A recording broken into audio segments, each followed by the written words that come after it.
여러분 안녕하십니까? 권순알입니다. 1948년 8월 15일 건국한 대한민국 체제는 정치적으로 자유민주주의, 경제적으로 시장경제의 두 질서를 추구로 합니다. 이 같은 대한민국 체제의 수혜자는 한국인 모두라고 할 수 있지만 특히 가장 큰 수혜자는 기업과 기업인들이라고 할 수 있습니다. 자유민주주의와 자유시장 경제 질서 위에서 제대로 된 경영활동이 가능하고 또 부를 창출하고 부를 모으는 것이 가능하기 때문입니다. 그런데 한국의 기업인들을 살펴보면 조금 이해하기 어려운 점들이 보입니다. 한국의 기업인들 중에는 소위 강남좌파적 행태를 보이는 기업인이 적지 않아 있습니다. 특히 대한민국 체제의 가장 큰 수혜자라고 할 수 있는 대기업의 CEO 혹은 창업자들 중에도 그런 사람들이 적지 않습니다.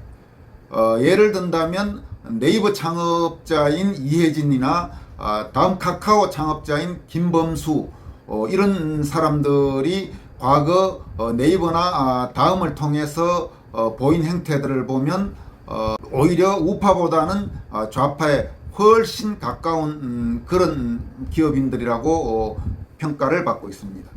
또 최근에는 SK의 최태원 회장의 행보도 제대로 된 자유민주주의 체제의 기업인인가 하는 의심을 받는 그런 행동들이 종종 눈에 띕니다.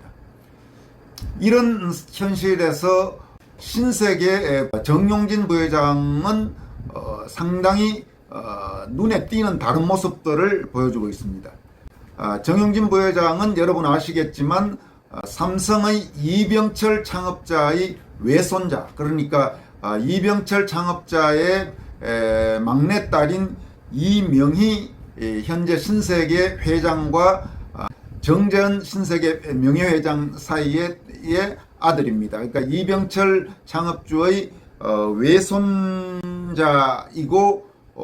지금 현재 삼성의 이재용 부회장과는 그러니까 외사촌, 고종사촌 이런 관계입니다.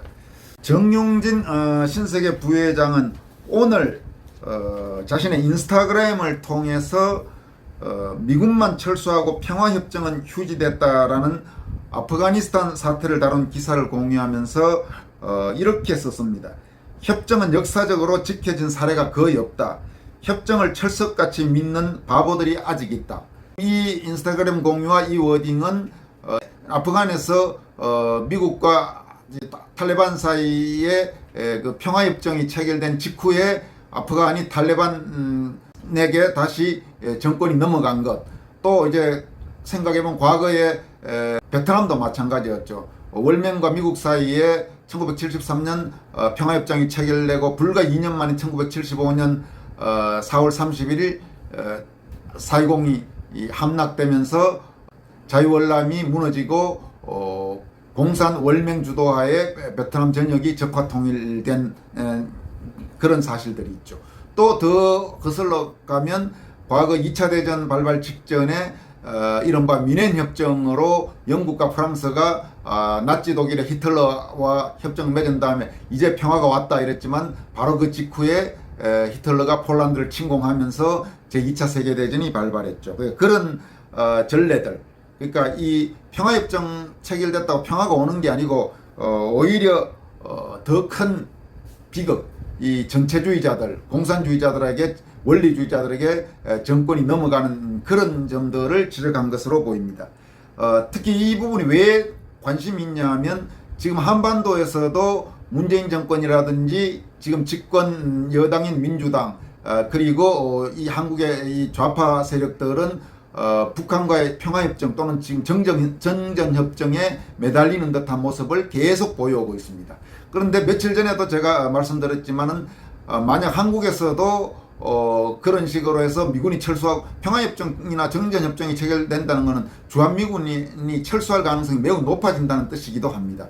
그렇게 주한미군이 철수하고 나면 한국이 과연 어떻게 될 것인가. 저런 지금 문재인 정권 같은 저런 정권이 이라면 아마 북한의 적화 통일이 될 가능성이 상당히 높다, 이런 우려들을 하는 사람이 실제로 많죠. 그런 이제 우려를 담은 게 아닌가라는 점에서 상당히 소신 있는 짧은 기사 공유와 짧은 코멘트지만은 그런 부분이 있는 것입니다.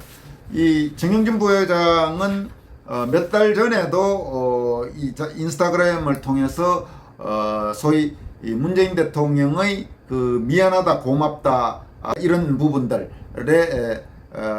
우회적으로 비판하는 듯한 그런 글귀 문구를 남겨서 이 정권의 비판적인 국민들 사이에서는 아주 소신 있는 기업인이다. 물론 이 정권에 열렬히 지지하는 대깨문 이런 쪽에서는 또 입에 거품을 물고 난리를 쳤습니다만은 기업인으로는 드물게 확고한 자유우파적 가치관을 가지고 있는 듯한 모습을 보여주고 있습니다. 오늘 이 평화협정 관련 인스타그램의 게시글에는 역시 개념 있는 경영인이다. 대깨민 발작 버튼 누르지 마세요. 뭐 이렇게 지지하는 이 글들이 따라 이어졌고, 오늘 이 글을 인용해서 기사를 쓴 조선닷컴의 김명일 기자의 기사에 붙은 댓글들을 봐도 압도적으로 정영진 부회장을 응원하는, 앞으로 역시 이마트를 많이 가야 되겠다, 뭐 이런 응원하는 글들이 많은 그런 상황입니다. 지금 여론 전체적인 대깨문들이 난리를 치긴 하지만 전체 여론은 이미 현 정권의 그런 여러 특히 대북 정책이나 이런 부분에 대해서는 비판적인 여론이 많은 것을 짐작해 하고 있습니다. 정영진 부회장 같은 이런 기업인들이 사실은 더 나와야 합니다. 한국에는 정말 어떻게 가장 자유민주주의와 자유시장 경제체제의 최대 수혜자인 기업인들이 하는 행태들 보면 이 좌파에는 비겁하고, 또 그중에 상당수는 좌파에 그동안 뒷돈도 엄청 많이 줬죠. 그러면서 반면 이 제대로 된 우파적 그런 움직임에는 아주 외면하고 이런 모습들을 많이 보여줬는데, 다른 나라는 그럼 과연 어떨까요? 미국의 레이건 혁명, 그리고 영국의 대처혁명을 가능케 한 데는 이 의식 있는 기업인들이 상당히 큰 역할을 했습니다. 가령 미국의 대표적인 우파 또는 보수 싱크탱크인 헤리티지 재단과 케이토 연구소가 있는데, 이게 만들어진 것은 쿠어스 맥주 창업자인 조지프 쿠어스와 이 코크 인더스트리 회장 찰스 코크의 재정적 지원이 결정적으로 영향을 미쳐서 가능했습니다. 또 영국에서 자유주의 이념을 전파하는데 큰 역할을 한 이 IEA라고 이제 경제문제연구소 역시 기업인 출신인 앤서니 피셔가 사제를 출연해서 설립됐습니다. 이 저명한 정치학자이자 신학자인 마이클 노박이라는 사람이 있는데, 이 마이클 노박은 이렇게 말한 적이 있습니다. 자유사회라는 체제가 생존해야 기업이 생존할 수 있다. 기업 세계에 몸담은 사람들은 자유사회를 지탱하는 원칙들을 잘 알고 지키는 다수의 사람들을 교육하고 계몽하면서 유지할 책임을 강하게 느껴야 한다. 이런 점에서 정말 한국에서 보기 드물게 진짜 의식 있는 기업인, 정신이 제대로 박힌 기업인으로 최근 정영진 부회장이 그런 모습을 보여주고 있는 거 아닌가 싶은 생각이 들어서 여러분들에게 소개를 해드렸습니다. 정영진 부회장은 아까 말씀드렸다시피 삼성 이병철 창업주의 외손자입니다. 이병철 창업주의 친손자로는 이제 이재용 삼성 부회장도 있지만, 장손자는 누구냐면 CJ의 이재현 회장입니다. CJ는 이재현도 그렇고 그 누나인 이미경도 그렇고 행보가 상당히 할아버지의 사업보국과는 거리가 먼 행보를 보여온 것이 사실입니다. 이와 관련해서 2013년 7월에 동아일보 논설위원 시절에 제가 썼던 이병철의 길, 이재현의 길이란 칼럼을 여러분들에게 소개해 드리겠습니다. 요즘 읽어주는 칼럼이라고 조선일보도 이제 많이 하고 있죠. 그 유행하고 있는데 이 이재현의 행보는 정용진의 행보와 한번 비교해서 여러분 들어보시기 바랍니다. 이병철 삼성그룹 창업주는 타계하기 10달 전인 1987년 1월 부국론이란 제목의 언론기고문에서 한국경제의 발전 전략을 제시했다. 당시 77세였던 그는 이미 폐암 진단을 받고 힘겨운 투병 생활을 하고 있었다.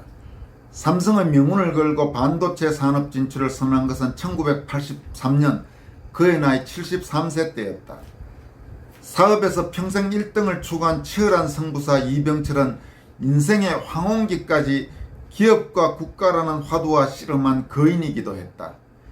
그와 많은 대화를 나눴던 일본 언론인 야마자키 가치히코는 2010년 그의 사업가적 충동에는 국민을 가난에서 구하고 국가 경제 발전에 기여해 강한 나라를 만들고 싶다는 의지가 강하게 깔려 있었다고 말했다. 우리보다 앞선 일본에서 배워야 하지만 언젠가 꼭 일본을 이겨야 한다고 이병철이 자주 강조한 것도 이런 평가와 맥이다 있다. 오늘 정전 60주년을 맞은 6.25 전쟁 경험은 이병철의 확고한 국가관과 사업보국 신념에 큰 영향을 미쳤다. 피란을 가지 못해 서울 수복대까지 숨어 지냈던 그는 뒷날 한 강연에서 이렇게 수레했다. 적치하에서 90일을 체험하고 보니 공산주의는 인류사회에서 도저히 있을 수 없는 세계였습니다. 그때 자유민주주의와 국가가 얼마나 소중한 것을 깨닫게 됐고 내 인생관도 바뀌었습니다. 국가가 있고 났어야 사업도 있고 가정도 있다고 생각하게 되었습니다. 횡령 배임 탈세 혐의 등으로 최근 구속 기소된 이재현 CJ그룹 회장은 이병철의 장손이다. CJ의 모기업인 CJ제일제당은 정전협정이 체결된 1953년 이병철이 제조업에 처음 진출하면서 세운 유서 깊은 기업이다. 하지만 CJ 총수 이재현이 걸어온 길은 사업을 통해 국가에 보답한다는 이병철의 길과 달랐다. 검찰이 기소한 경제범죄 혐의는 말할 것도 없지만 다른 문제들도 간단치 않다. 이재현의 CJ는 본업의 국제 경쟁력을 높이는 일은 뒷전이었고 계열사인 CJ E&M을 통해 영화와 방송 분야에서 문어발식 인수합병으로 덩치를 키우는 데 주력했다. 재벌의 금력을 바탕으로 영화계를 쥐락펴락하는 큰손이 된 뒤 좌파 문화 권력에 노골적으로 영합했다는 지적이 나온다. CJ의 방송 채널들은 보도 기능을 할 수 없는데도 때론 교묘하게 때론 대놓고 법령을 무시하면서 현실 정치와 정책에 대한 입김을 키우려 했다. CJ 행태에 대해 할아버지는 평생 사업으로 나라에 헌신했는데 손자는 돈을 벌기 위해서라면 대한민국을 흔드는 세력과도 손을 잡는 사업 종북을 하느냐는 비판까지 일각에서 나왔다. 표현은 좀 지나쳤다고 보지만 이병철의 장손 이재현이 이런 질타를 받는 현실은 씁쓸하다. 논픽션 작가 홍화상 씨는 평전 이병철 경영대전에서 제일제당이란 회사명에는 한국경제의 제일주자로서 국가와 민족의 번영에 기여한다는 이병철의 뜻이 담겨 있다고 소개했다. 이병철은 1979년 삼성 사장단 회의에서 사업을 할 때 정치와 야합에서는 절대 안 된다고 역설했다. CJ가 정치적 오염에서 벗어나 정상적 기업으로 돌아가는 일은 창업 이념을 개성하고 회사를 살리기 위해 늦출 수 없는 과제다. 이병철을 비롯한 1세대 기업인들도 때로 과오고 있었다. 그러나 그들이 남긴 뚜렷한 발자취와 애국심은 산업화와의 성과를 폄훼하는 사람들까지 포함해 대다수 한국인의 삶을 획기적으로 끌어올리는데 직간접적으로 기여했다. 기업이 돈을 벌려고 존재하는 조직인 것은 사실이지만 적어도 한국의 기업사는 국가와 떼어놓고는 생각하기 어렵다.